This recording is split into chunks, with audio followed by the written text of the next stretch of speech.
Passo a palavra agora ao Dr. Guilherme Portanova, que trará para o debate a DPF 415 e a Contra-Reforma Previdenciária.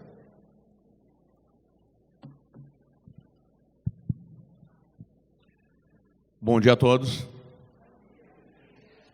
Primeiramente, eu gostaria de agradecer o convite. Prontamente aceitei, porque eu acho que o nosso papel é informar.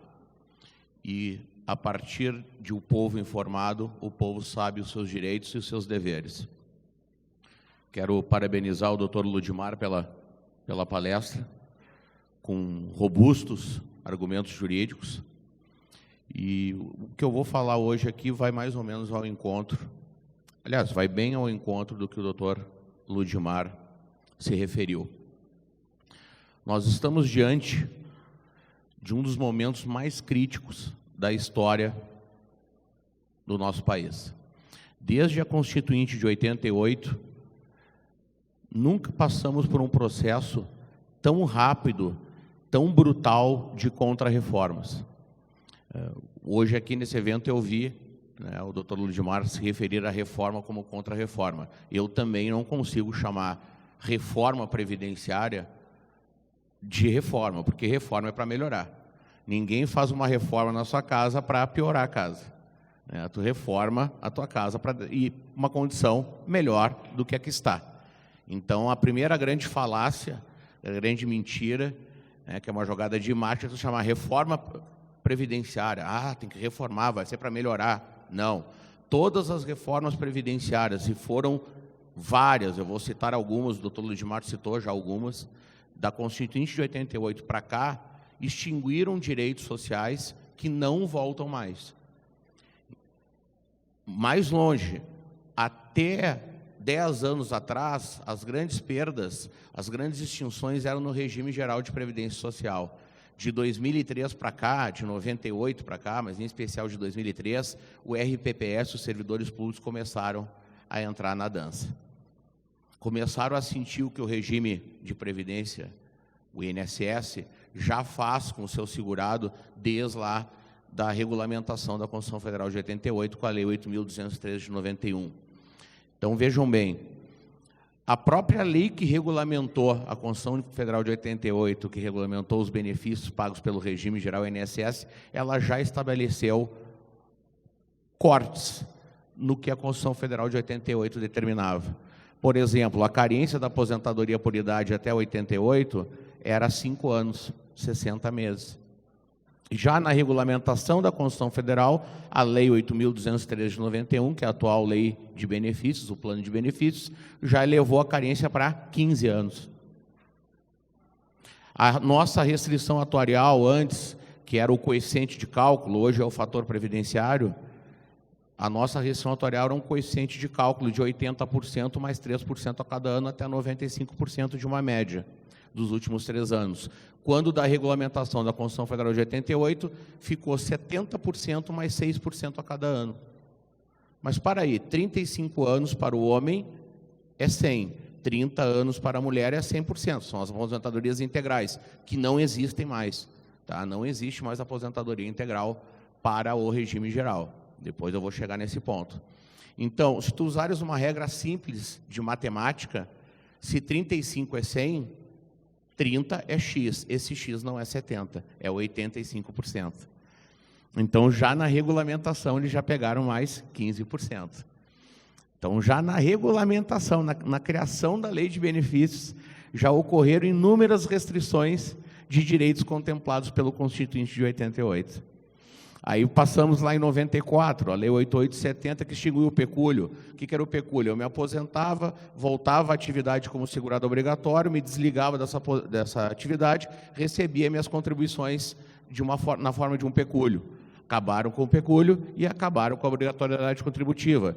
Em 95, mantiveram o extinto pecúlio e disseram, todo mundo aposentado, que voltar a exercer atividade como segurado obrigatório tem que pagar a aposentadoria, tem que pagar a contribuição previdenciária.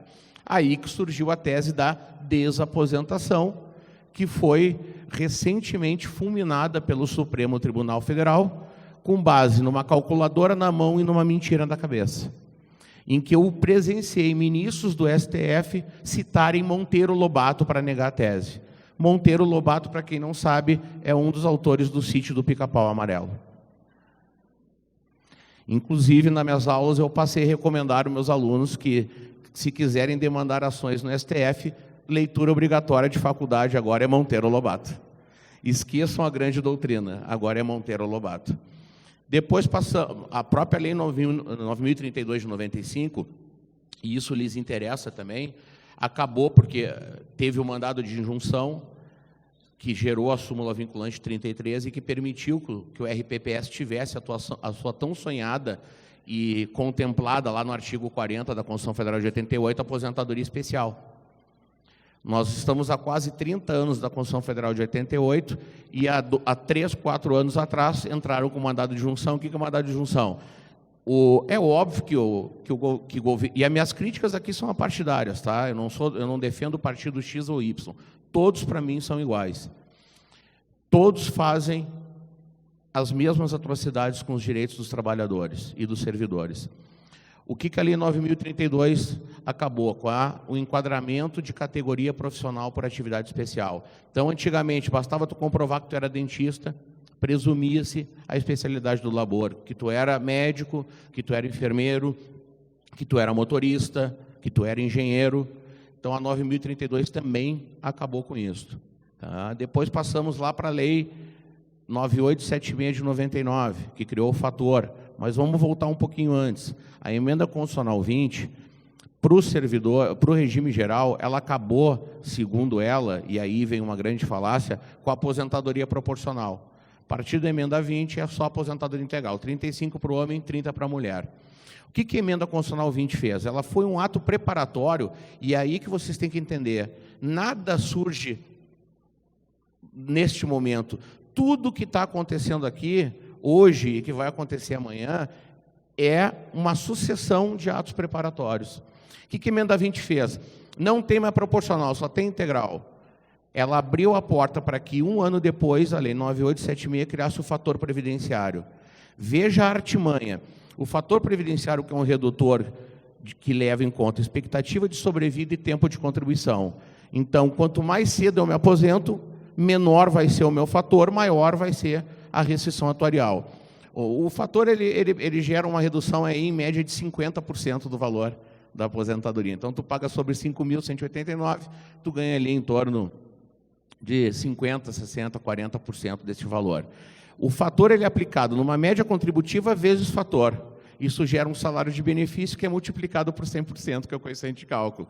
Aí o criador dessa maldade disse, aposentadoria integral é vezes 100%. Mas para aí, antes da aplicação desse 100%, eu tive um 0,61, 0,67, 0,54 do fator da minha média contributiva.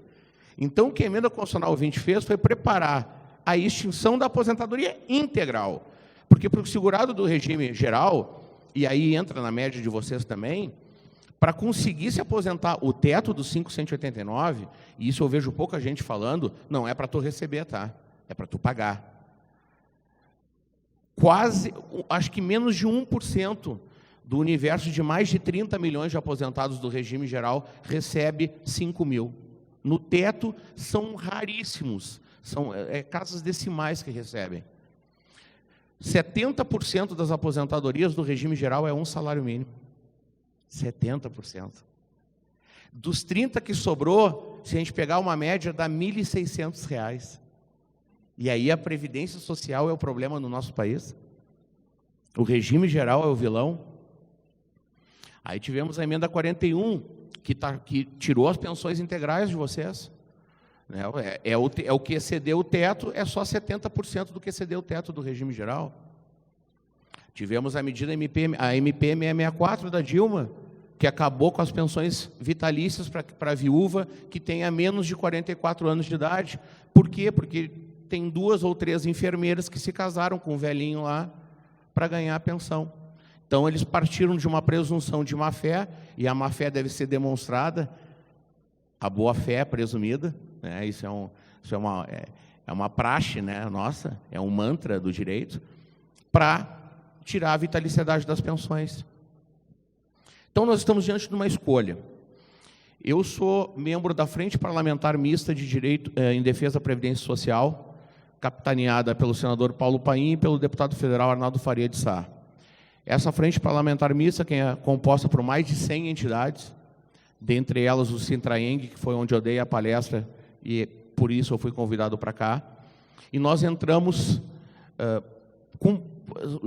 sabedouros de que todas essas contra-reformas têm como justificação de motivos a falácia do déficit previdenciário, que nada mais é que uma mentira repetida 1000 vezes, verdade se tornará, como diria Goebbels, o ministro alemão na época do Hitler, tá? E é isso que estão fazendo conosco, uma mentira repetida, a verdade está se tornando. Parte da população já está acreditando que o sistema de seguridade social, que a previdência social é deficitária, e vocês, RPPS, servidores, serão a próxima bola da vez, podem ter certeza. Se a gente não fizer nada hoje, se vocês pensarem assim, não, mas isso é com o regime geral, não vai ser comigo, vocês serão os próximos. Se acontecer com o regime geral, com o seletista, não vai durar um ano, vai acontecer a mesma coisa com vocês. Eu estava terça-feira agora em Brasília, participando da primeira audiência pública de reforma previdenciária, em que havia um representante do governo. Foi a primeira vez que o governo mandou um representante, uma menina de 30 anos, doutora Marta, em que ela disse com todas as letras, o próximo alvo é o servidor público. Então, tudo que vai ser feito no regime geral vai vir para vocês. Então, você pode estar pensando, não, mas CLT não me interessa. Vocês têm filhos, têm mulheres, têm maridos que são CLT. E o que acontecer conosco vai acontecer com vocês, segundo lá a representante, faz parte da equipe lá do Temer, que está compondo a reforma previdenciária. Nessa ação de descumprimento de preceito fundamental, a DPF 415, essa DPF não é só para CLT, para servidor público, é para todos nós, é para os nossos filhos. Nessa DPF nós apresentamos uma série de estudos. O primeiro estudo foi um estudo feito pela Associação Nacional dos Fiscais da Receita Federal, ANFIP. Tá? A ANFIP, então, a gente encomendou um estudo pela ANFIP, onde a ANFIP demonstrou que de 2005 a 2015, a Previdência Social, que está inserida dentro da Seguridade Social, que é Previdência, Assistência e Saúde, então, o SUS não está sucateado, não está um horror? Tem dinheiro lá, vou chegar. Que a Seguridade Social teve um superávit na última década de 658 bilhões de reais. 658 bilhões de reais. Aí você vai ler a justificação de motivos da MP 664 da Dilma, ela disse que tem que tirar a vitaliciedade das pensões, porque em 2060 vai gerar um rombo de 50 bi. Mas eu não tenho 658 bi? Mas, se nós pegarmos os 10 maiores devedores da Previdência Social, dentre eles Petrobras, Vale do Rio Doce, chega-se a uma cifra de 350 bilhões de reais. Se nós pegarmos os últimos 5 anos de desoneração fiscal, o que é desoneração fiscal? Renúncia, anistia, para quem? Copa do Mundo, Olimpíadas, 270 bilhões de reais. Isso nós estamos chegando numa cifra de 1,283 trilhões de reais, que deveriam estar num caixa único da Seguridade Social.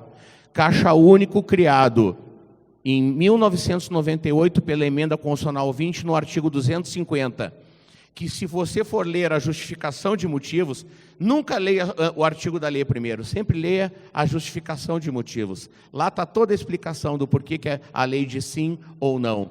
O que o artigo 250 fez? Ele criou um fundo para a Seguridade Social, para que toda vez que houvesse superávit, fosse o dinheiro para esse fundo.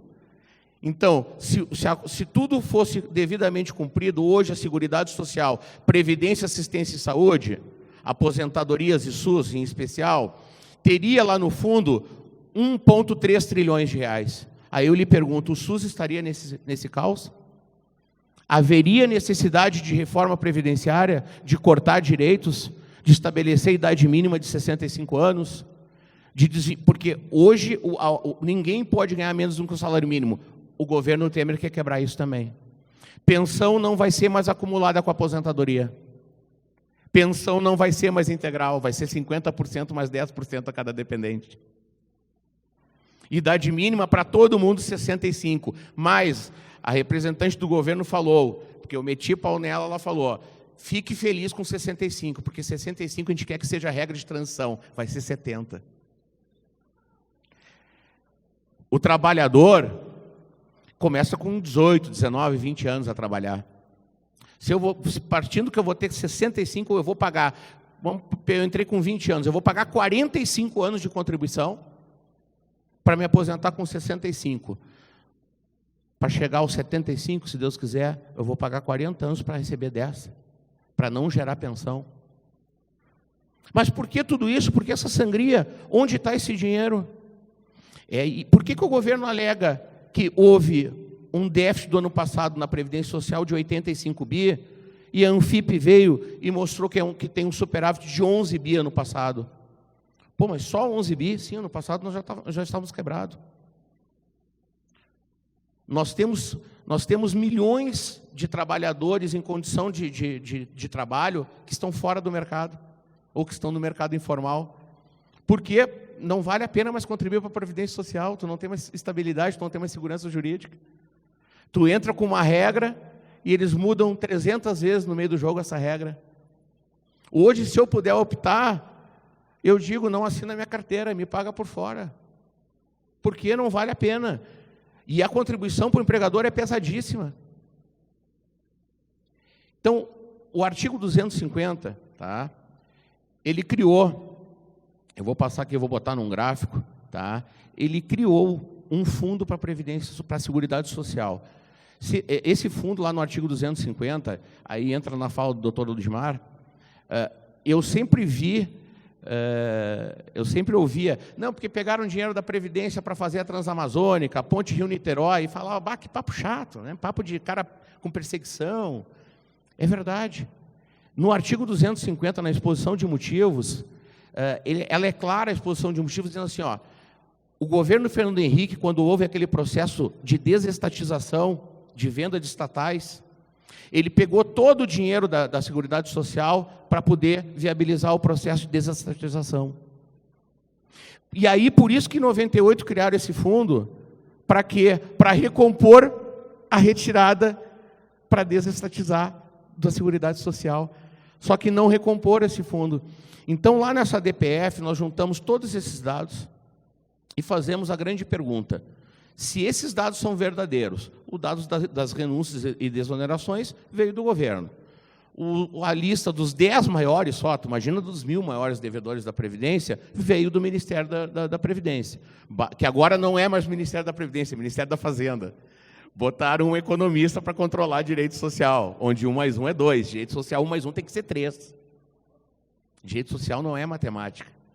Então, veio do Ministério da Fazenda. E a questão do superávit, por que o governo diz tem 85 bi de déficit, ano passado, e a Anfip disse tem 11 bi de superávit? A partir de hoje, vocês vão ter argumentos para quebrar qualquer quadro que apresentem para vocês de que há déficit. O artigo 195, e aí não é a minha visão, não é a minha interpretação, é o que está lá no artigo 195 da Constituição Federal. O artigo 195 da Constituição Federal, ele criou o sistema da Seguridade Social, Previdência, Assistência e Saúde, e ele viu que ela não ia se manter, tá? Só com rúbricas da contribuição do empregado e do empregador. Então, ela criou mais 3 rúbricas, PIS/COFINS, CSLL, contribuição sobre lucro líquido, e o concurso de prognósticos. O que é isso? Cada vez que vocês vão fazer lá na loteria um joguinho, vocês estão pagando a Previdência Social. Vocês sabiam disso? Então, se tu agregares essas 5 rúbricas, empregador, empregado, PIS/COFINS, CSLL e concurso de prognósticos, dá superávit. O que o governo faz? Eu pedi, eles apresentaram já nessa DPF, nessa ação de descumprimento de preceito fundamental, que está com pedido de liminar com o ministro Celso de Mello, que sentou o traseiro em cima dela e nada faz, nada fez, que fulminou a desaposentação, utilizando como argumento o déficit previdenciário e a crise econômica. Então, prepare-se, todos os direitos de vocês que chegarem lá, eles vão sopesar déficit e crise econômica. O governo só contempla 2 rúbricas no cálculo dele. A contribuição patronal é do empregado. Aí é óbvio que vai dar déficit. Tá? Nós tivemos períodos, anos, que teve 85 bi de superávit. Mas a Previdência Social, que faz parte da Seguridade Social, não está quebrada? Segundo o próprio governo? Bom, nós temos a desvinculação das receitas da União, a DRU. A DRU foi criada em 94 como um fundo emergencial. O que a DRU permite? De 2000 para cá, através de PEC.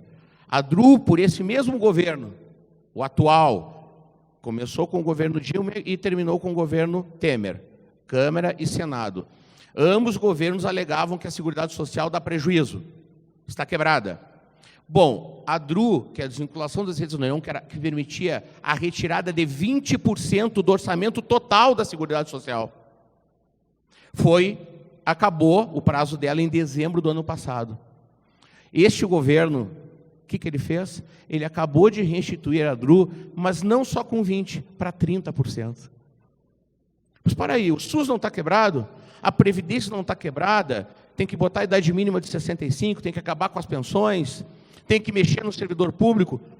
Como é que tu aumenta, como é que tu reinstitui um aporte de algo que está quebrado e aumenta ainda a alíquota? Isso não faz sentido nenhum.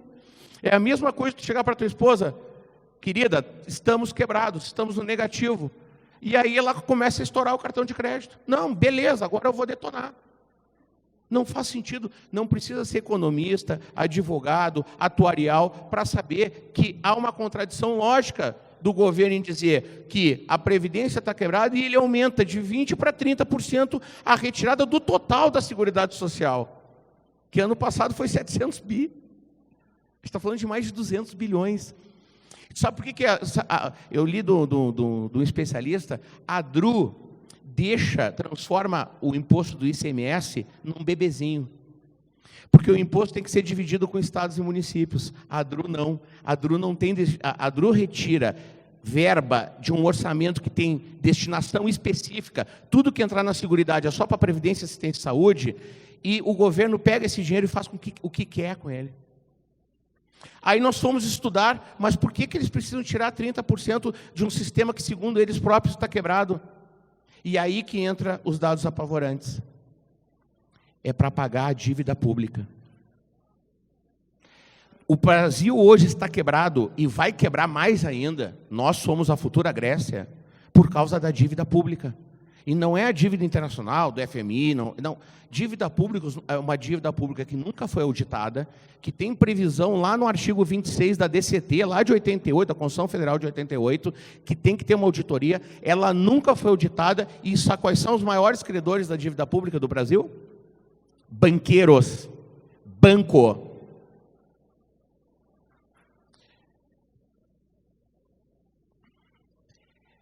Então, nós fomos na exposição de motivos do governo para a PEC 55 e para a reforma previdenciária. PEC 55 é a PEC da morte, que eu vou só falar superficialmente. É a PEC que vai congelar os salários de vocês por 20 anos. É a PEC que daqui a 20 anos vai deixar vocês todos em salário mínimo. Tá? É a PEC 55, ela é a chave mestra, ela é o ato preparatório final para a privatização do regime público e do regime do RPPS e do regime geral, para a entrega do regime previdenciário nacional para os bancos. Inclusive, essa semana veio da Grécia a presidente do parlamento, Zoe, se alguém for grego aí, eu pronunciar errado, me perdoe, Zoe Constantopoulos, está agora fazendo uma série de audiências públicas em Brasília, onde nós mostramos a PEC 55 para ela era presidente do parlamento na época que a Grécia quebrou, e ela falou assim, mas isso aqui é igual ao que fizeram na Grécia. Foi isso aqui que fizeram na Grécia que quebrou. Então nós estamos chamando a presidente do parlamento da Grécia para dizer, isso aqui foi o que nos quebrou. E se os nossos políticos aprovarem isso, nós temos que quebrar tudo, nós temos que ir para a rua. Chega de ser bonzinho. Tem que botar fogo. Olha, é triste um advogado dizer isso. Não dá, a gente tá sendo como boi, a gente está sendo boi indo para abate. Nós viramos bois indo para abate, cabeça baixa, sabendo que estamos indo para abate, enfileirados. Ou a gente faz alguma coisa hoje, ou não teremos o amanhã. Chamaram a presidente da Grécia, na época do parlamento da Grécia, ela falou, isso aqui é igual, só mudaram o nome. Transformaram para a linguagem do piniquinho, o que quebrou a Grécia, o que quebrou Luxemburgo. Olha os dados assustadores desse gráfico. Essa pizza aqui. Isso aqui representa o PIB do ano passado, foi 2,2 trilhões. É o orçamento todo do país. Desses 2,2 trilhões, 42% foi para pagar juros dessa dívida pública. Aí tu vai dizer, Porta Nova não amortizou? Não amortizou R$1. Nós pagamos 700 bilhões de juros e a dívida subiu 800 bilhões. A dívida está em 4 trilhões. Nós tiramos 42% da saúde, da previdência. Veja o 0,1% para o saneamento básico. 3% para o aparelhamento judiciário. 3% para a educação. Para pagar quem? Banco. Juros para banqueiro. O que a PEC 55 faz? Ela congela a despesa primária. Por que ela não congela o pagamento da dívida também? O que é despesa primária? Saúde, educação. Despesa primária é porque tem aquele clamor. Não, vamos congelar os gastos públicos. Mentira. Tu vai congelar o gasto público na comida. Eu quero ver congelar o gasto público nos juros para o banco. Isso a PEC não vai fazer. Essa PEC é o ato final preparatório para abrir a caixa de Pandora. Então, hoje a gente faz alguma coisa hoje ou não teremos o amanhã. Veja nessa pizza que tem 22% para a Previdência. Está aí porque que eles querem meter a mão. Eles querem tirar do verdinho e aumentar o amarelo. Vocês se deram conta do que está acontecendo? Nós pegamos praticamente metade do nosso PIB, quase R$1 trilhão, e para pagar juros de uma dívida pública que, segundo Maria Lúcia Fatorelli, minha amiga, uma das maiores especialistas, membro da Auditoria Cidadã da Dívida Pública, essa dívida tem a fortes indícios que ela já está prescrita. Se ela estiver prescrita, nós somos o país mais otário do mundo. Por quê? Porque nós tiramos dinheiro do base para pagar juros para banco. E se vocês pegarem os balancetes dos bancos, eu acho que eu tenho aqui, são os que tiveram... Olha os bancos ali. Olha o lucro dos bancos. Escandaloso o crescimento do lucro dos bancos. Olha lá 2015. Mas 2015 nós não estamos quebrados? Não tem que congelar os gastos do serviço público? Não tem que descongelar as despesas primárias? Como é que os bancos têm 100 bi de lucro? Sabe por que os bancos têm lucro? Porque nós tiramos dinheiro da Seguridade, da assistência, da Previdência e Saúde para pagar eles. Está aqui o nosso dinheiro. Ó. Então isso é muito grave. Isso é muito grave. Isso não afeta só nós. Não afeta aposentado, não afeta só servidor em atividade, só trabalhador, isso afeta todo o nosso futuro. Se a gente não fizer nada, ano que vem, o Brasil será a nova Grécia. Essa PEC cria empresas sem fins específicos para tirar dinheiro do retorno dos cofres públicos. Vão para eles. Eles renegociam títulos que não são deles e lucram com isso. Está tudo errado. Por que nunca fazem auditoria nessas contas públicas? Na dívida pública está em 4 trilhões. Ano passado nós gastamos 700 bi para pagar juros e ela aumentou 700 bi praticamente, ela dobrou. Ela dobrou o que nós pagamos de juros. Nós nunca vamos conseguir pagar isso. Nós vamos quebrar. Nós vamos quebrar. Então, nessa ação de descumprimento de preceito fundamental, também nós pedimos uma auditoria nessa dívida, que ninguém faz. Ninguém faz. E vocês viram que está tudo interligado? É tudo, a gente está tirando dinheiro, tirando arroz e feijão do nosso prato. Educação dos nossos filhos, o sistema de educação do país está um lixo. O sistema de saúde do país está um lixo. Os estados estão todos quebrados. Eu sou do Rio Grande do Sul, o que o Rio de Janeiro fez, o Rio Grande do Sul já está fazendo há horas. Parcelamento lá no Rio Grande do Sul, o governador Sartori lá A última parcela ele paga no dia 31 do mês, no dia 30 do mês. Ele paga R$100 no dia, até o dia 4 para os policiais, R$100. Nós não temos mais polícia na rua. Quer assaltar lá no Rio Grande do Sul, não precisa nem ter arma. Pega um porrete que tu assalta todo mundo. Os caras estão assaltando banco com canivete lá, porque ninguém não tem mais polícia.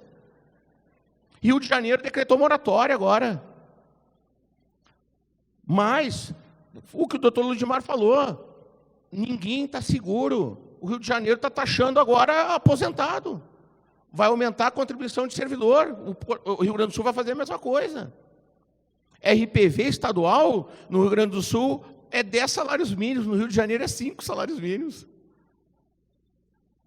Isso vai acontecer nos RPVs federais também. Não vão pagar mais precatório. Precatório, Rio Grande do Sul, precatório estadual, só qual foi o último que o Rio Grande do Sul pagou? Em 99. Sem ter um caráter de preferência, 99. Então, ou nós fazemos hoje a grande luta, ou nós não teremos amanhã. Demoraram, não fizeram a regulamentação da aposentadoria especial para vocês. Tiveram que entrar com mandado de junção, o Supremo criou essa súmula vinculante, e aí vem uma informação triste em primeira mão. Está indo de novo a discussão para o Supremo, porque eles só vão conceder para vocês a aposentadoria especial. Vocês não vão ter a modalidade de conversão de tempo especial para comum, que é aquele que não atingiu os 25 anos.